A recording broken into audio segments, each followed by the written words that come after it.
அளவுக்கு மிஞ்சினால் அமிர்தமும் நஞ்சு அப்படின்னு சொல்லுவாங்க. அது உண்மைதான். ஒருத்தருக்கு அளவுக்கு மீறிய புகழ் வந்துட்டுதுன்னு வச்சுங்க, அது கூட ஆபத்தா போயிடுறது உண்டு. பழங்காலத்துல எல்லாம் கிரேக்க தேசத்துல ஒரு பழக்கம் உண்டாம். அதாவது யாராவது ஒருத்தரை நாடு கடத்தணும்னா அதுக்கு ஒரு வழி உண்டு. அதாவது ஒருத்தரை நாடு கடத்தணும்னு மக்கள் விரும்புறாங்கன்னு வச்சுங்களேன், அவர் பேரை ஒரு மண்பாண்ட ஓட்டு சில்லில் எழுதி அதை ஒரு குறிப்பிட்ட பொது இடத்துல போட்டுற வேண்டியது, அவ்வளவுதான். இது மாதிரி பல பேர் போட்டுக்கிட்டே இருப்பாங்க. எல்லாம் அப்படியே குவிஞ்சு போயிடும். அந்த ஓட்டாஞ்சில்லு குவியலில் யாருடைய பேர் அதிகமாக இருக்குதோ அந்த நபரை ஒரு 10 ஆண்டுகள் நாடு கடத்தி விடுவாங்க. இது அந்த ஊர் வழக்கமாக. ஒரு நாள் அந்த குவியலுக்கு பக்கத்தில் ஒரு ஆள் நின்றுக்கிட்டு இருக்கிறான். அவன் கையில் ஒரு ஓட்டாஞ்சில்லு வச்சிருக்கிறான். அதில் யாரோட பேரையோ எழுதணும், எழுதி அந்த இடத்துல போடணுங்கிறது அவன் ஆசை. ஆனால் அவன் படிக்காதவன், அதனால் எழுத தெரியல. யாராவது அந்த வழியாக வர்றாங்களான்னு பார்த்துக்கிட்டே நின்றுக்கிட்டு இருந்தான். ஒரு பெரியவர் வந்துக்கிட்டு இருந்தார். அவர்கிட்ட ஓடினான். கையில் இருந்த மண்பாண்ட சில்லை கொடுத்தான். ஐயா, இதில் ஒரு பேர் எழுதி கொடுங்களேன்னா அந்த பெரியவர் அதை வாங்கி கையில் வச்சுக்கிட்டு, என்ன பேர் எழுதணும் சொல்லு அப்படின்னா. இவன் சொன்னான், அரிஸ்டைடிஸ் அப்படின்னு எழுதுங்க அப்படின்னா. இதை கேட்டதும் அந்த பெரியவருக்கு அதிர்ச்சி. ஏன்னா அவர் தான் அரிஸ்டைடிஸ், தத்துவ மேதை அரிஸ்டைடிஸ் அவர். இருந்தாலும் நான் தான் அதுங்கிறத காட்டிக்காம அந்த ஆளுகிட்ட கேட்டார். அது சரிப்பா, அரிஸ்டைடிஸ்ங்கிற பேரை எழுத சொல்ற, அவர் உனக்கு என்ன கெடுதல் பண்ணார், அவர் பேரை இதில் எழுத சொல்றிய அப்படின்னு கேட்டிருக்கார். அதுக்கு இவன் சொன்னானா, அவர் எனக்கு எந்த கெடுதலும் பண்ணல, அவரை நான் பார்த்தது கூட இல்லை அப்படின்ட்டுருக்கான். அப்புறம் எதுக்காக அவரை நாடு கடத்தணும்னு நீ ஆசைப்படுற அப்படின்னு கேட்டிருக்கார். இப்போ அந்த ஆள் சொல்கிறான், அரிஸ்டைடஸை பற்றி எல்லாரும் பேசுகிறாங்க, அவர் ரொம்ப நல்லவர், அவர் ஒரு பெரிய அறிவாளிங்கிறாங்க, அவர் ஒரு பெரிய வள்ளல், பேரறிஞர், இப்படி எல்லாரும் சொல்கிறத கேட்டு கேட்டு எனக்கு ரொம்ப அழுத்து போயிட்டுது, அதனால தான் வெறுப்பாயிட்டேன் அப்படின்னு நானும். இதிலேருந்து என்ன தெரியுது, நாம் நல்லவனாக இருக்கிறதுல ஒன்றும் இடைஞ்சல் இல்லை.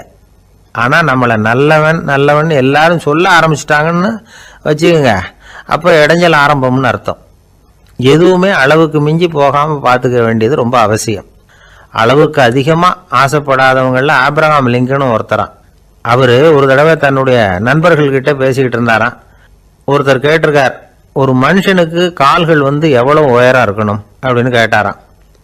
இதுக்கு ஆப்ரஹாம் லிங்கன் சொன்னாராம், அது என்ன, இடுப்புலேருந்து தரையை தொடுற அளவுக்கு உயரம் இருந்தால் போதும் அப்படின்னாராம். இணை புரியாத 2 நண்பர்கள் இருந்தாங்களாம். 2 பேரும் விடாமல் சிகரெட் குடிக்கிறவங்க. அதில் ஒருத்தன் செத்து போட்டான்.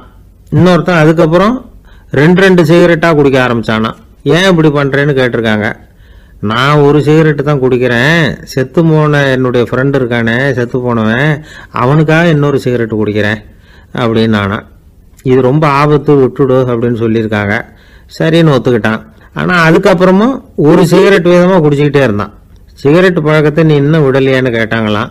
அந்த பழக்கத்தை நான் எப்போ விட்டுட்டேன், இப்போ நான் குடிக்கிறது என் ஃப்ரெண்டுக்காக அப்படின்னு நானா. இவங்கெல்லாம் எப்படி திருந்துறது?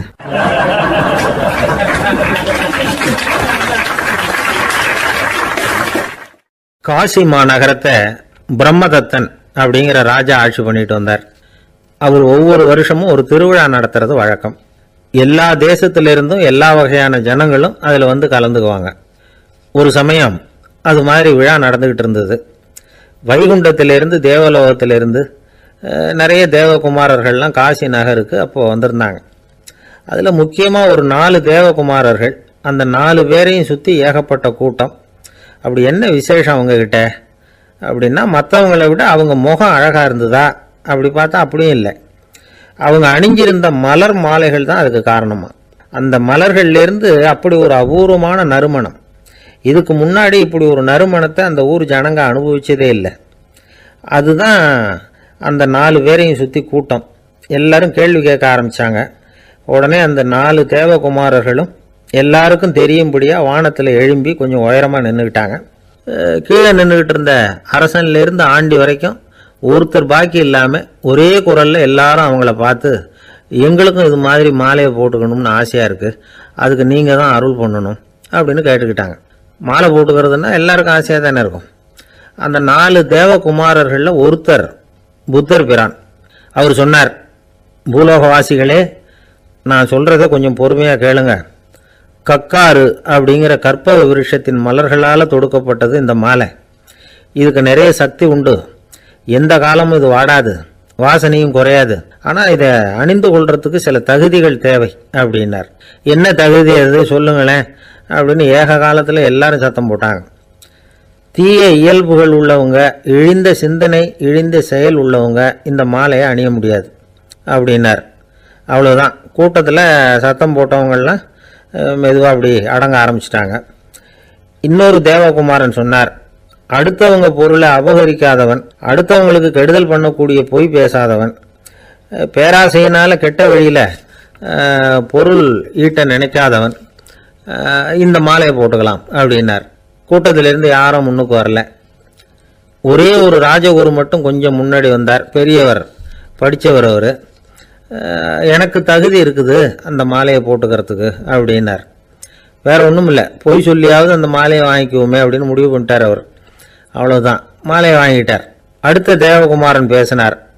யாருக்கு திடமான அறிவும் மனமும் இருக்குதோ, யாருக்கு நல்ல காரியங்களில் அசையாத ஈடுபாடு இருக்குதோ, நல்ல அரிய பொருள்களை தனியாக தான் மட்டும் அனுபவிக்க விரும்பாதவர் யாரோ அவர் முன்னாடி வந்து இந்த மாலையை வாங்கிக்கலாம் அப்படின்னார். அந்த தகுதியும் எனக்கு இருக்குன்னார் ராஜகுரு. மாலையை வாங்கி போட்டுக்கிட்டார். இன்னொரு ராஜகுமாரன் பேச ஆரம்பித்தார். அறநெறியில் செல்வம் சேர்க்கணும், ஆடம்பர பொருள்களுக்கு அடிமையாகக்கூடாது, வெற்றி அடைஞ்சாலும் கர்வம் வரக்கூடாது, அப்படிப்பட்டவங்க இந்த மாலையை போட்டுக்கலாம்னார். துணிஞ்சு பொய் சொல்லி அதையும் வாங்கி கழுத்தில் போட்டுக்கிட்டார் இந்த ராஜகுரு. இன்னொரு ராஜகுமாரன் சொன்னார், சான்றோர்களை நிந்திக்காதவங்க, புறம் பேசாதவங்க இந்த மாலையை போட்டுக்கலாம்னார். அதையும் வாங்கி போட்டுக்கிட்டார். திருவிழா முடிஞ்சுது, எல்லாரும் திரும்பி போயிட்டாங்க. மறுநாள் ராஜகுரு 4 மாலைகளையும் போட்டுக்கிட்டு ராஜசபைக்கு வரார். வந்தவர் ரொம்ப அவஸ்தையோடு வர்றார்.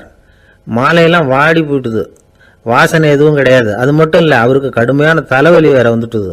துடிச்சு போயிட்டார். மாலையை கழட்டவும் முடியல. ஜனங்கள்லாம் அவரை பார்த்து சிரிக்க ஆரம்பிச்சிட்டாங்க. என்னத்துக்கு ஆசைப்படணும், ஏன் இப்படி கஷ்டப்படணும் அப்படின்னு. ராஜா பார்த்தார். மறுபடியும் விழாவுக்கு ஏற்பாடு பண்ணினார். தேவகுமாரர்கள்லாம் வந்தாங்க. ராஜகுரு வந்தார். மக்கள் முன்னிலையில் அவங்க காலில் விழுந்தார், மன்னிப்பு கேட்டுக்கிட்டார். இந்த மாலையை போட்டுக்கிற தகுதி எனக்கு இல்லை. தகுதி இல்லாத ஒருத்தன் தகாத தகுதியை பொய் மூலம் பெறணும்னு ஆசைப்படுறாங்களே, அவங்களுக்கெல்லாம் என்னுடைய தண்டனை ஒரு எச்சரிக்கையாக இருக்கட்டும்னார். அதுக்கப்புறம் தேவகுமாரர்கள் அவர் கழுத்தில் இருக்கிற மாலையை கழட்டினாங்களாம். அந்த மாலைகளும் பழையபடி மனம் கொடுக்க ஆரம்பிச்சுட்டு தான். இதுலேருந்து நாம் தெரிஞ்சுக்க வேண்டியது என்னென்னா, நமக்கு தகுதி இல்லாத ஒரு கௌரவம் நம்மக்கிட்ட தானாக வந்தால் கூட அதை தவிர்த்து விடுறது தான் நல்லது. அதுதான் புத்திசாலித்தனம். ஒருத்தர் வந்தார். சார், எங்கள் இலக்கிய மன்ற விழாவுக்கு நீங்கள் தலைமை தாங்கணும்னார். உடனே இவர் சொன்னார், பேச்சாளர், சார், இலக்கியத்தை பற்றி பேசுகிற தகுதி எனக்கு இல்லையே அப்படின்னார். உடனே அவர் கூப்பிட வந்தவர் சொன்னார், அந்த தகுதி உங்களுக்கு இல்லைங்கிறது எங்களுக்கும் தெரியும் சார், அதனால தான் உங்களை தலைமை தாங்க கூப்பிடுறேன் அப்படின்னார். அது சரி, தலைமைன்னா அதுக்கு இவர் என்னதான் அர்த்தம் பண்ணுறாருன்னு தெரியல. ஒரு ஊரில் ஒரு ராஜா இருந்தார். அவர் அடிக்கடி காட்டுக்கு வேட்டையாட போவார். சில நண்பர்களையும் கூட அழைச்சிக்கிட்டு போவார். காட்டுக்கு போனதும் ஆளுக்கு ஒரு பக்கமாக போய் வேட்டையாடுவாங்க. சாயந்தரமாக திரும்பி வருவாங்க. மறுநாள் அரண்மனையில் உட்காந்து ஒவ்வொருத்தரும் அவங்க அனுபவங்களை எல்லாம் சொல்லிக்குவாங்க. அவங்க வீரத்துக்கு தகுந்த மாதிரி பரிசை அந்த ராஜா கொடுப்பார். இது மாதிரி ஒரு தடவை எல்லாரும் வேட்டைக்கு போயிட்டு திரும்பி வந்ததும் உட்காந்து பேச ஆரம்பிச்சிருக்கிறாங்க. ஒருத்தன் சொன்னான், தன்னுடைய வீர செயலை பற்றி அளக்க ஆரம்பிச்சிட்டான். ஏன்னா அதுக்கு பரிசு கிடைக்க போகுதில்ல, அதனால. அவன் என்ன சொன்னான் தெரியுமா? அரசே, நேற்றுக்கு காட்டில் என்னாச்சு தெரியுமா? எனக்கு நேராக ஒரு சிங்கம் வாயை திறந்துக்கிட்டு வந்துட்டுது. நான் பயப்படவே இல்லை. உடனே ஒரு கல்லை எடுத்து குறி பார்த்து வீசினேன். சிங்கத்து வாய்க்குள்ளே போய் அந்த கல் மாட்டிக்கிட்டுது. அவ்வளவுதான். அந்த சிங்கம் என்னை பார்த்துட்டு பயந்துட்டு ஒரே ஓட்டமாக திரும்பி ஓடி போயிட்டுது அப்படின்னா. ஆஹா பலே அப்படின்னு எல்லாரும் கை தட்டினாங்க. 2வது ஆள் ஒருத்தன் எழுந்திரிச்சான். அவன் சொல்ல ஆரம்பித்தான், அரசே, நான் போன வழியில் 2 பெரிய மலைப்பாம்பு கிடந்தது.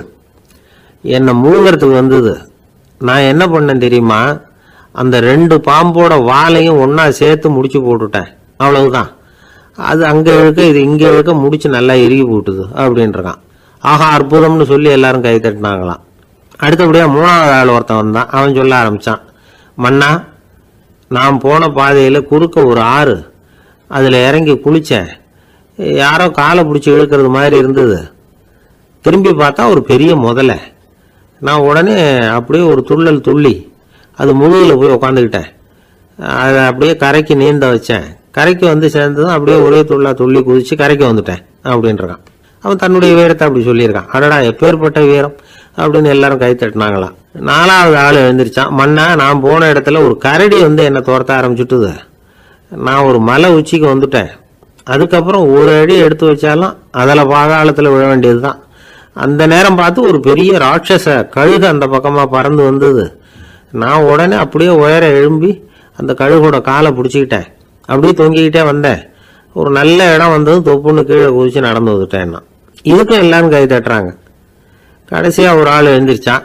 அரசே, நான் வந்து போன வழியில் ஒரு பெரிய யானை குறுக்க வந்தது. பயங்கரமாக சத்தம் போட்டுக்கிட்டே வந்தது. நான் பயந்து ஓடலை.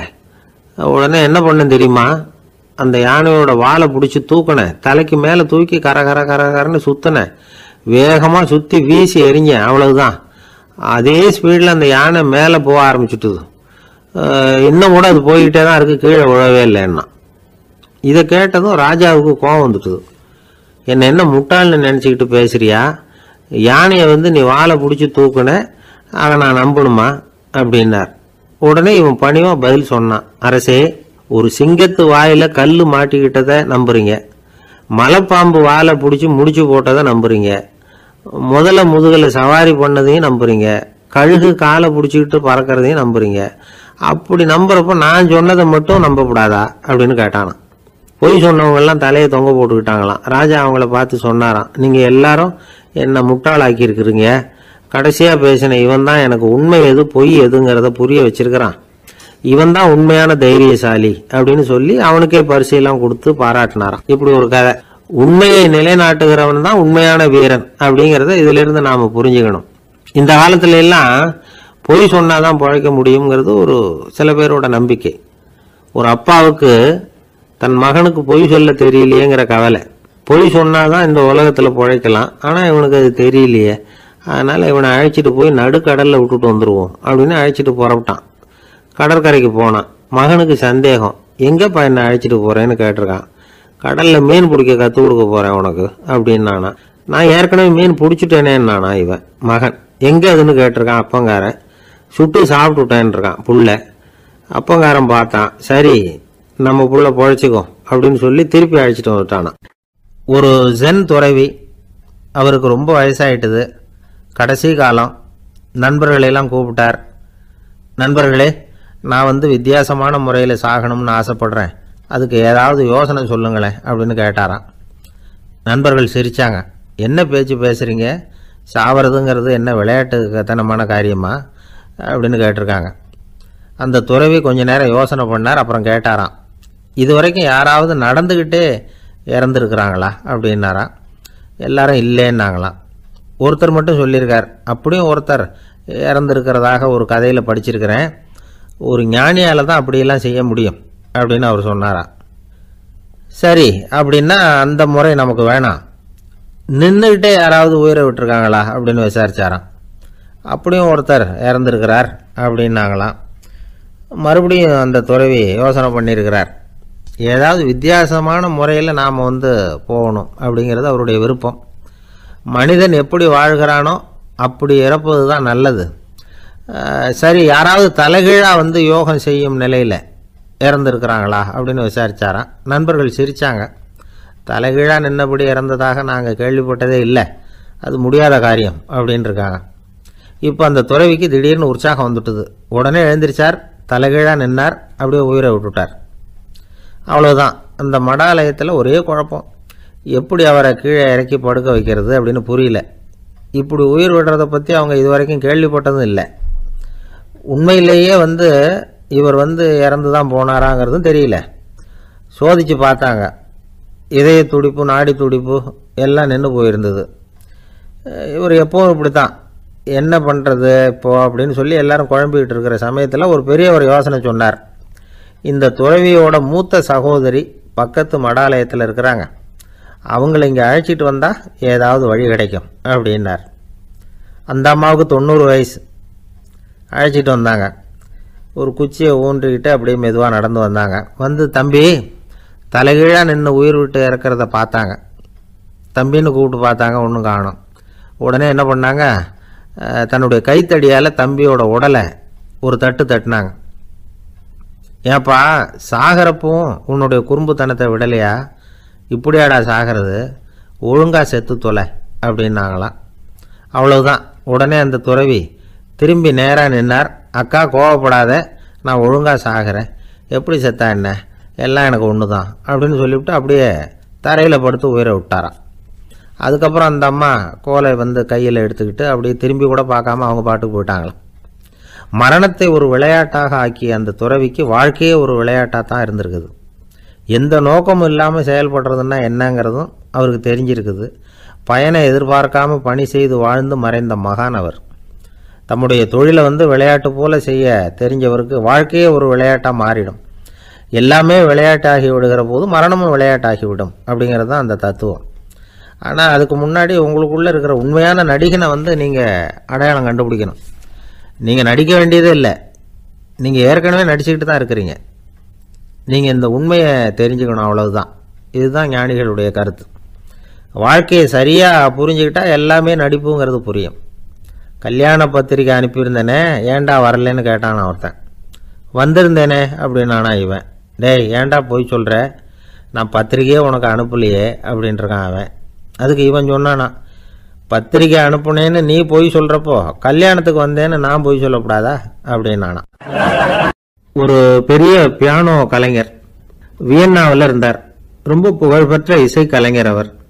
இங்கிலாந்து மகாராணி விக்டோரியா அவருடைய சங்கீதத்தை கேட்கணும்னு ஆசைப்பட்டாங்க. அவரை அரண்மனைக்கு கூப்பிட்டாங்களாம். பியானோ வாசிக்க சொல்லி கேட்டாங்களாம். இவரும் ரொம்ப பிரமாதமாக வாய்ச்சி காட்டியிருக்கார். உடனே பாராட்டி பரிசுகள்லாம் கொடுத்து அனுப்புனாங்களாம். அந்த இசையை கேட்கறதுல அரசிக்கு ரொம்பவும் ஆர்வம் உண்டு. அதனால் அதுக்கப்புறமும் அந்த கலைஞர் அடிக்கடி அரண்மனைக்கு வர வேண்டிய அவசியம் ஏற்பட்டது. ஏன்னா அரசி கூப்பிட ஆரம்பித்தாங்க. இவர் போகணும், அங்கே இசை நிகழ்ச்சி நடத்தணும். இவர் அங்கே பாடி வாசிக்கிறது உண்டு.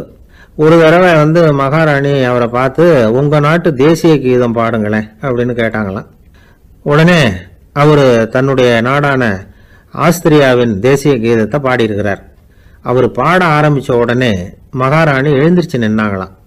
அதுக்கு மரியாதை செலுத்துகிற நோக்கத்தோடு பாட்டு முடிகிற வரைக்கும் அப்படியே நின்றுக்கிட்டு இருந்தாங்களாம். இதுதான் அந்த அரசியினுடைய பெருந்தன்மை. அதாவது நாட்டுப்பற்றுங்கிறது அந்த அளவுக்கு அப்படி இருக்கணும். இப்படி ஒரு அரசியே நம்ம நாட்டு தேசிய கீதத்துக்கு எழுந்திரிச்சு நின்று மரியாதை செலுத்துகிறாங்க அப்படிங்கிறத புரிஞ்சுக்கும் பொழுது அந்த முதிய கலைஞரின் மகிழ்ச்சிக்கு அளவே இல்லையாம். அதுக்கப்புறம் அந்த பியானோ கலைஞர் ஒரு நாள் தன்னுடைய நண்பர் ஒருத்தர்கிட்ட பேசிக்கிட்டு இருந்தாராம். அப்போ சொன்னாராம், மகாராணியார் வந்து எனக்கு எவ்வளவோ பரிசுகள்லாம் கொடுத்துருக்குறாங்க. ஒரு தடவை எனக்கு வைரக்கல் பதித்த அணி ஒன்றை கூட பரிசாக கொடுத்தாங்க. ஆனால் அதை விட உயர்ந்த விலை மதிக்க முடியாத அணி என்ன தெரியுமா? நான் என்னுடைய நாட்டு தேசிய கீதத்தை நான் பாடுறப்போ அவங்க எழுந்திரிச்சு நின்று மரியாதை செலுத்தினாங்களே, அதுதான் எனக்கு கிடைச்ச மிகப்பெரிய பரிசு அப்படின்னாராம். எனக்கு தெரிஞ்ச சங்கீத வித்வான் ஒருத்தர் இருக்கார். சமீபத்தில் ஒரு நாள் அவரை பார்த்தேன். எப்படி போயிட்டுருக்கு உங்கள் தொழில் அப்படின்னு கேட்டேன். ரொம்பவும் வித்தியாசமாக போயிட்டுருக்குங்க அப்படின்னார். என்ன சொல்கிறீங்க அப்படின்னு.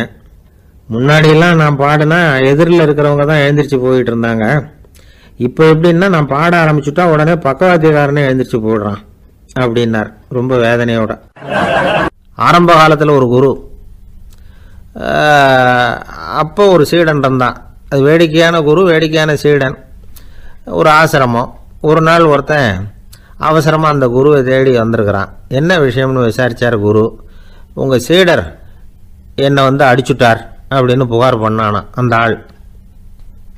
குரு சீடனை கூப்பிட்டார். அடிச்சியா இந்த ஆளை அப்படின்னு கேட்டாராம். ஆமான் இருக்கான் சீடன். ஏன் அடிச்சே அப்படின்னு கேட்டாராம். இந்த ஆள் உங்களை பற்றி மட்டமாக பேசிவிட்டான், என்னால் அதை தாங்கிக்க முடியல, அதனால தான் அடிச்சுட்டேன்ருக்கான். அப்படி என்ன பேசினா அப்படின்னு கேட்டாராம். உன்னுடைய குருநாதர் இப்போல்லாம் அர்த்தமில்லாமல் பேச ஆரம்பிச்சுட்டார் அப்படின்னு சொல்லிவிட்டான், அதனால தான் அடிச்சுட்டேன் அப்படின்னானா. அதுக்காக அடித்தே அப்படின்னாராம். நான் அதுக்காக அடிக்கலை குருவே, இப்பெல்லாம் நீங்கள் அர்த்தம் இல்லாமல் பேசுகிறதாக அவன் சொல்கிறான் அப்படின்னா இதுவரைக்கும் நீங்கள் அர்த்தத்தோடு பேசினதாகத்தானே அர்த்தம், அது தப்பு தானே, அதனால தான் அடித்தேன் அப்படின்னானா. ஒரு பெரியவர் உட்கார்ந்துருக்கிறார். அவரை சுற்றி அவருடைய தோழர்கள் உட்கார்ந்துருக்கிறாங்க. ஏதோ ஒரு முக்கியமான செய்தியை அவர் அவங்களுக்கு சொல்லிகிட்டு இருக்கிறார். அவங்களும் ஆர்வமாக கேட்டுக்கிட்டு இருக்கிறாங்க. இந்த சமயத்தில் யாரோ ஒரு ஆள் வேகமாக அங்கே வர்றார். வர்ற வேகத்திலேயே எனக்கு ஏதாவது உதவி செய்யுங்க அப்படின்னு கேட்டுக்கிட்டே வர்றார். கேட்கறது உதவி, ஆனால் குரல் மிரட்டுறது மாதிரி இருக்குது, அதட்டி கேட்கறது மாதிரி இருக்குது. இதை கேட்டது அந்த பெரியவர் ஆத்திரப்படலை, ஆனால் அவரை சுற்றி இருந்தவங்க ஆத்திரப்பட்டாங்க. இதை பெரியவர் கவனித்தார். கொஞ்சம் அமைதியாக இருங்கன்னார். வந்தவரை கூப்பிட்டார். அவருக்கு சில பொருள்களை கொடுத்தார். என்னங்க இப்போ உங்களுக்கு மகிழ்ச்சி தானே அப்படின்னார். அப்படின்னு அலட்சியமாக அவர் சொல்கிறார். நான் உங்களை நல்ல முறையில் நடத்தினேன்னா அப்படின்னு கேட்குறாரு அவர் மறுபடியும். அதெல்லாம் ஒன்றும் இல்லை அப்படின்னு சொல்லி அவர் சொல்லிகிட்டு இருக்கிறாரு. குரலில் கடுமை குறையில. சுற்றி இருந்தவங்களால இதை பொறுத்துக்க முடியல. கோபத்தோடு அவரை நோக்கி நெருங்க ஆரம்பித்தாங்க. பெரியவர் அவங்களையெல்லாம் தடுத்து நிறுத்தினார். வந்தவரை வாங்க என்னோட அப்படின்னு சொல்லி அழைச்சிட்டு போனார். வீட்டுக்கு போனார். அங்கே போனதும் இன்னும் சில பொருள்களை எடுத்து அவர்கிட்ட கொடுத்தார். இப்போ திருப்தி தானே, நான் உங்ககிட்ட நல்ல முறையில் நடந்துக்கிட்டேனா அப்படின்னார். அவர் முகம் இப்போ தான் கொஞ்சம் மலர்ந்தது. ரொம்ப நன்றி, இறைவன் உங்கள் குடும்பத்துக்கு எல்லா நன்மைகளையும் செய்வான் அப்படின்னு சொன்னார். இதே வார்த்தைகளை என்னுடைய தோழர்கள்கிட்டே சொல்லிட்டீங்கன்னா அவங்க கோபம் தணிஞ்சிரும், வர முடியுமான்னார். கண்டிப்பாக வர்றேன் அப்படின்னாரு. மறுநாள் காலையில் அந்த இடத்துக்கு வந்தார். அதே மாதிரி சொல்லிவிட்டு அவர் போயிட்டார். தோழர்கள்லாம் ரொம்ப வியப்போடு பெரியவரை பார்த்தாங்க. அந்த பெரியவர் தான் நபிகள் நாயகம். அவர் சொன்னார், ஒருத்தன் ரொம்ப ஆசையாக ஒரு ஒட்டகத்தை வளர்த்துக்கிட்டு வந்தான். ஒரு நாள் அந்த ஒட்டகம் கயத்தை அறுத்துக்கிட்டு ஓடி போயிட்டுது. அக்கம் பக்கத்தில் இருக்கிறவங்கெல்லாம் அந்த ஒட்டகத்தை பிடிக்கிறதுக்கு முயற்சி பண்ணாங்க. அதை துரத்திக்கிட்டு ஓடினாங்க. ஒட்டகம் தாறுமாறாக ஓட ஆரம்பிச்சுது. இந்த சமயத்தில் ஒட்டகத்தை வளர்த்தவன் அங்கே ஓடி வந்தான். நீங்கள் அதை ஒன்றும் செய்ய வேணாம், விட்டுருங்க, அதோட சுபாவம் எனக்கு நல்லா தெரியும், அதை சுலபமாக என்னோடய வழிக்கு கொண்டுட்டு வந்துட முடியும், நான் பார்த்துக்கிறேன், விட்டுருங்கோ அப்படின்னா. எல்லாரும் விலகி போயிட்டாங்க. இவன் என்ன செஞ்சான் தெரியுமா? கொஞ்சம் புல்லை கையில் எடுத்துக்கிட்டு அந்த ஒட்டகத்தை நெருங்கினான். அவ்வளவுதான். அது ஓடி இவன் காலடியில் உட்காந்துக்கிட்டது. செல்லமாக அதை அப்படியே தடவி கொடுத்தான். முதுகில் ஏறி உட்காந்துக்கிட்டான். அது பாட்டுக்கு சாதுவாக நடந்து போகுது. இந்த கதையை நபிகள் நாயகம் தம்முடைய தோழர்களுக்கு சொல்கிறார். ஒட்டகத்தை மட்டும் இல்லை, சில மனிதர்களையும் கூட சில விதத்தில் அணுகிதான் அவர்களை சீர்திருத்த வேண்டியிருக்குது அப்படிங்கிறத அவங்களுக்கு உணர்த்தினார். இது ஒரு அழகான உளவியல் அணுகுமுறை. சில குடும்ப தலைவர்கள் கூட இந்த ஒட்டகம் மாதிரி நடந்துக்கிறது உண்டு, அப்புறம் அடங்கி போகிறதும் உண்டு. ஒரு குடும்ப தலைவர் காலையில் எழுந்திரிச்சதுலேருந்து சத்தம் போட்டு கத்திக்கிட்டு இருப்பார். பக்கத்தில் இருந்தவங்கலாம் ஓடி போய் சமாதானம் பண்ணி பார்த்தாங்க. அவர் ஓயறது மாதிரி தெரியல. கடைசியில் அவர் மனைவி வந்தாங்க. நீங்கள் எல்லாம் விலகி போயிடுங்க, அவர் சுபாவம் எனக்கு தெரியும், நான் பார்த்துக்கிறேன் அப்படின்னாங்க. சரின்னு எல்லாரும் போயிட்டாங்க. சாயந்தரமாக பார்க்குறாங்க, அவர் சத்தம் இல்லாமல் ஒரு மூலையில் உட்காந்துருக்கிறார். ரொம்ப சாதுவா. ஆச்சரியமாக இருந்தது. என்னம்மா பண்ணீங்கன்னு கேட்டாங்க. அது ஒன்றும் இல்லைங்க, ஒரு வேளை சாப்பாட்டை நிறுத்தினேன், பட்னி போட்டேன், அவ்வளவுதான் அப்படின்னாங்க அந்த அம்மா. என்னை விட யோக்கியம் இந்த உலகத்தில் வேற யாரும் இல்லை சார் அப்படின்னார் ஒருத்தர். அவரை விட அயோக்கியன் வேற யாரும் இருக்க முடியாதுங்கிற முடிவுக்கு கேட்டவங்க வந்துட்டாங்களாம். மனுஷனுக்கு இருக்கிற ஒரு மிகப்பெரிய குறையே தன்கிட்ட இருக்கிற குறை அவனுக்கு தெரியாமல் போகிறது தான். ஆனால் அடுத்தவங்கிட்ட இருக்கிற குறை இவனுக்கு தெளிவாக தெரிஞ்சிடும். ஒரு ஒட்டகம் ஒரு கொக்கை பார்த்து ஒரு கேள்வி கேட்டுதான். என்ன கேள்வி தெரியுமா? உன் கழுத்து ஏன் இப்படி வளைஞ்சி போயிருக்குது அப்படின்னு கேட்டிருக்கு. இதுக்கு உடம்பே வளைச்சல். இது போய் கொக்கை கிண்டல் பண்ணுது. இன்னைக்கு மனித சுபாவமும் கிட்டத்தட்ட இப்படித்தான் இருக்குது. இந்த உலகத்தில் குறையில்லாத மனிதர்கள் யாரும் கிடையாது, நாம உள்பட அப்படிங்கிறத முதல்ல நாம் நல்லா புரிஞ்சுக்கணும். ஒரு ஊரில் ஒரு விற்பனை நிலையம் இருந்தது. செல்ல பிராணிகளை விற்பனை செய்கிற நிலையம் அது. நாய், கிளி, பூனை இப்படி நிறைய வச்சு விற்பனை பண்ணிகிட்டு இருக்கிறாங்க. நாய்க்குட்டி விற்பனை செய்கிற பகுதியில் ஒரு சிறுவன் நின்றுக்கிட்டு இருந்தான். விற்பனை செய்கிற ஆளுகிட்ட விலை கேட்டுக்கிட்டு இருந்தான். அதுவும் இருக்குதே, அந்த நாய்க்குட்டி என்ன விலை அப்படின்னு கேட்டானா. 1000 ரூபா அப்படின்னாரான். சரி, அது வேணாம், இது என்ன விலைன்னு இருக்கான். 500 ரூபா அப்படின்னாரான். இந்த சின்ன பையன் கையில் வச்சுருந்தது வெறும் 50 ரூபா தான். அதனால் இதை விட குறைச்சலாக கிடைக்குமான்னு பார்த்துருக்கான். அந்த கடையில் ஒரு மூலையில் சரியாக கவனிக்கப்படாமல் ஒரு நாய்க்குட்டி படுத்து கிடந்தது. பாவமாக கத்திக்கிட்டு இருந்தது. அதை பார்த்ததுமே இவனுக்கு அது ரொம்ப பிடிச்சி போச்சு. உடனே அந்த கடைக்காரரை பார்த்து, அதுவும் அந்த மூலையில் படுத்து கிடக்குதே அந்த நாய்க்குட்டி என்ன விலை அப்படின்னு கேட்டிருக்கான். தம்பி, அது ஒரு கால் ஊனம், அதனால் அது உன்னோட குதித்து விளையாடவோ ஓடுறதோ அதால் முடியாத காரியம் அப்படின்ட்டுருக்கார் அவர். அது தெரிஞ்சுதாங்க கேட்குறேன், அதோட விலை என்ன அதை மட்டும் சொல்லுங்களேன் அப்படின்ட்டுருக்கான். தம்பி, இது வந்து கால் ஊனம் உள்ள ஒரு நாய், இதை போய் காசு கொடுத்து வாங்கிறதுக்கு யாராவது பிரியப்படுவாங்களா? இதை நான் உனக்கு இலவசமாகவே தர்றேன், எடுத்துகிட்டு போ அப்படின்னாரான். இதை கேட்டதும் அந்த சிறுவனுக்கு கோபம் வந்துட்டு தான். நீங்கள் ஒன்றும் சும்மா கொடுக்க வேணாம், இந்தாங்க 50 ரூபா, இதை வச்சுக்கிட்டு நாய்க்குட்டியை கொடுங்க அப்படின்ட்டுருக்கான். அவருக்கு ஒன்றும் புரியல, ஆச்சரியமாக இருந்தது. சரின்னு பணத்தை வாங்கிட்டு நாய்க்குட்டியை தூக்கி கொடுத்தார். அந்த சிறுவன் அந்த நாய்க்குட்டியை 2 கையாலையும் வாங்கினா, மார்போட பிரியமாக சேர்த்து அணைச்சிக்கிட்டான். தெருவில் இறங்கி நடக்கிறான். அப்படி நடக்கும்பொழுது தான் பார்க்குறார், கடைக்காரர் வந்து ஆச்சரியமாக அவனை பார்க்குறார். அப்போ தான் அவருக்கு ஒரு விஷயம் புரியுது. அந்த சிறுவன் தெருவில் நாய்க்குட்டியை மார்போடு அணைச்சிக்கிட்டு விந்தி விந்தி நடந்து போய்கிட்டு இருக்கிறான். ஆமாம், அவனுக்கும் ஒரு கால் ஊனம். இந்த நாய்க்குட்டியை யாருமே வாங்க மாட்டாங்கன்னு நினச்சிக்கிட்டு இருந்தார். குறையுள்ள அதுக்கும் ஒரு எஜமானன் கிடைச்சுட்டான். அதனால் ஊனம் ஒரு குறை இல்லை அப்படிங்கிற உண்மையை அந்த கடைக்காரர் புரிஞ்சுக்கிட்டாராம். நம்மால் ஒருத்தர் கொஞ்சம் வயசானவர், எழுந்திரிச்சு சரியாக நடக்க முடியாது, சாய்வு நாற்காலியிலேயே எப்பவும் உட்காந்துருப்பார்.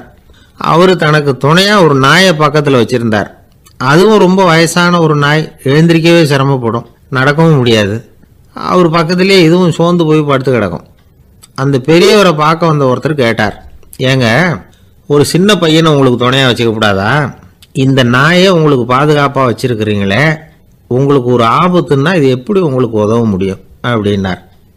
அப்போ அவர் சொன்னாராம், எனக்கு ஒரு ஆபத்துன்னா அந்த சமயத்தில் இந்த நாய் என்னை தனியாக விட்டுட்டு ஓடி போயிடாமல் இருக்கணும்ல, அதுக்காகத்தான் இதை நான் வச்சிருக்கிறேன் அப்படின்னாராம்.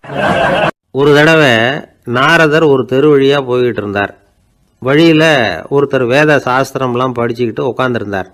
அவர் நாரதரை பார்த்து, எங்கே போயிட்டு இருக்கிறீங்கன்னு கேட்டார். கடவுளை பார்த்துட்டு வரலாம்னு போயிட்டு இருக்கிறேன் அப்படின்னார் நாரதர். அப்படின்னா அவர்கிட்ட எனக்கு எப்போ முக்தி கிடைக்கும்னு கேட்டுட்டு வாங்களேன் அப்படின்னார் இவர். சரி, கேட்டு வரேன் அப்படின்னு சொல்லிவிட்டு நாரதர் நடந்தார். கொஞ்சம் தூரத்தில் ஒரு மரத்தடியில் ஒரு தொழிலாளி செருப்பு தைச்சிக்கிட்டு உட்காந்துருந்தார். அந்த ஆளும் அதே மாதிரி கேட்டுக்கிட்டார், எனக்கு எப்போ முக்தி கிடைக்கும்னு கடவுள்கிட்ட கேட்டுக்கிட்டு வாங்களேன்னார். அவர்கிட்டையும் சரின்னு சொல்லிவிட்டு நாரதர் நேராக வைகுண்டத்துக்கு வந்து சேர்ந்தார். கடவுளை பார்த்தார். இவங்க 2 பேரும் சொல்லி அனுப்பின விஷயத்தை பற்றி கேட்டார். அதுக்கு கடவுள் சொன்னார், அந்த செருப்பு தைக்கிற தொழிலாளி உடல் நீத்ததும் உடனே என்னை வந்து அடைவான். ஆனால் அந்த சாஸ்திரம் படித்த ஆள் இப்போதைக்கு என்கிட்ட வந்து சேரமாட்டான். அவன் இன்னமும் பல பிறவிகள் எடுத்து அங்கேயே இருக்க வேண்டியிருக்குது. எப்போ இங்கே வந்து சேருவான்னு எனக்கே தெரியாது அப்படின்னார். நாரதருக்கு இதோட ரகசியம் என்னங்கிறது புரியல. எனக்கு ஒன்றும் புரியலையேன்னாரான் கடவுள்கிட்ட. சீக்கிரம் புரிஞ்சுக்குவேன், நீ திரும்பி போகிறப்போ நான் இங்கே வைகுண்டத்தில் என்ன செஞ்சுக்கிட்டு இருக்கேன்னு கேட்டால், ஒரு ஊசியின் துவாரத்தில் ஒரு யானையை கோத்துக்கிட்டு இருக்கிறேன்னு அவங்கக்கிட்ட சொல்லு அப்படின்னார் கடவுள் சிரிச்சுக்கிட்டே. நாரதர் பூமிக்கு திரும்பினார். கடவுளை பார்த்தீங்களா, எப்படி இருக்கார் அப்படின்னு விசாரித்தார் வேத சாஸ்திரம் படித்தவர். ஓ பகவானா, அவர் வந்து யானையை வந்து ஊசியின் காதில் நுழைச்சிக்கிட்டு இருக்கிறார் பார்த்தேன்னார் நாரதர். ஊசி காதில் யானையா, அது எப்படி முடியும்? நீங்கள் சொல்கிறத நான் நம்ப மாட்டேன்னு விட்டார் அவர். சரி, இந்த ஆளுக்கு இறைவன் பேரில் நம்பிக்கை இல்லை அப்படிங்கிறத நாரதர் புரிஞ்சுக்கிட்டார். அடுத்தபடியாக அந்த தொழிலாளி இருந்த இடத்துக்கு போனார். இறைவனை பார்த்தீங்களான்னு கேட்டார் அவர். பார்த்தேன், ஒரு ஊசி துவாரத்தில் யானையை கோத்துக்கிட்டு இருந்தார் அப்படின்னு சொல்லிவிட்டு நாரதர் அந்த ஆள் முகத்தை கவனித்தார். அந்த தொழிலாளி இதை கேட்டுட்டு கொஞ்சம் கூட ஆச்சரியப்படலை. அவரால் முடியாத காரியம் கூட உண்டானார். என்ன இப்படி சொல்கிற, ஊசியின் துவாரத்தில் யானையை கோக்க முடியும்னு நீ நம்புறியா அப்படின்னு கேட்டார் நாரதர். நிச்சயமாக நம்புகிறேன்னார் அவர். அது எப்படி அப்படின்னு கேட்டார் இவர். இதோ பாருங்கள், நான் இந்த ஆலமரத்தடியில் தான் தினமும் உட்காந்துருக்கிறேன். தினமும் இந்த மரத்திலிருந்து எவ்வளவோ பழம் கீழே விழுது. இந்த பழத்தில் இருக்கிற ஒவ்வொரு விதையிலேயும் உள்ள ஒரு ஆலமரம் இருக்குது. ஒரு சின்ன விதைக்குள்ள ஒரு பெரிய ஆலமரம் இருக்க முடியுங்கிறப்ப ஊசி துவாரத்தில் கடவுள் வந்து யானையை நுழைய வச்சாருங்கிறத ஒத்துக்கிறதுல என்ன கஷ்டம் இருக்குது அப்படின்னு ரொம்ப சர்வசாதாரணமாக பதில் சொன்னாராம் அந்த தொழிலாளி. நாரதர் யோசனை பண்ணார், இந்த தொழிலாளி வேத சாஸ்திரங்களையெல்லாம் படிக்கலைன்னா கூட அறிவுபூர்வமாக சிந்திச்சு இறைவனை நம்புகிறான். அதனால தான் கடவுள் இந்த ஆளுக்கு சீக்கிரம் முக்தி கிடைக்கும்னு சொன்னார் அப்படிங்கிறத புரிஞ்சுக்கிட்டாராம். இந்த கதையில் வர்ற கடவுள், நாரதர், வைகுண்டம் இதெல்லாம் ஒரு பக்கம் இருக்கட்டும், ஒரு சின்ன விதைக்குள்ள ஒரு பெரிய ஆலமரம் தூங்கிக்கிட்டு இருக்கு அப்படிங்கிற உண்மை, அந்தரத்தில் 1000 கிரகங்கள் சுற்றிக்கிட்டு இருக்குங்கிற உண்மை, இதெல்லாம் வந்து நாம் பார்த்துக்கிட்டு தானே இருக்கிறோம். இந்த உண்மைகள் வந்து அதிசயமாக நமக்கு தெரியறதுனால அதை வந்து நம்பாமல் இருந்துட முடியாது. இயற்கையை பரிபூர்ணமாக நம்புங்கள், அந்த நம்பிக்கையே நம்ம வாழ்க்கைக்கு ஆதாரம் அப்படிங்கிறத விளக்கறதுக்காக தான் இந்த கதை. இந்த காலத்தில் நம்ம பிள்ளைங்களுக்கெல்லாம் இது மாதிரி நம்பிக்கை அதிகமாகவே இருக்குது. ஒரு நாள் ஒரு சின்ன பையன்கிட்ட கேட்டேன், ஏன்பா கடவுள் ஒரு பானைக்குள்ளே ஒரு யானையை நுழைய வச்சுட்டாருன்னு சொன்னா அதை நீ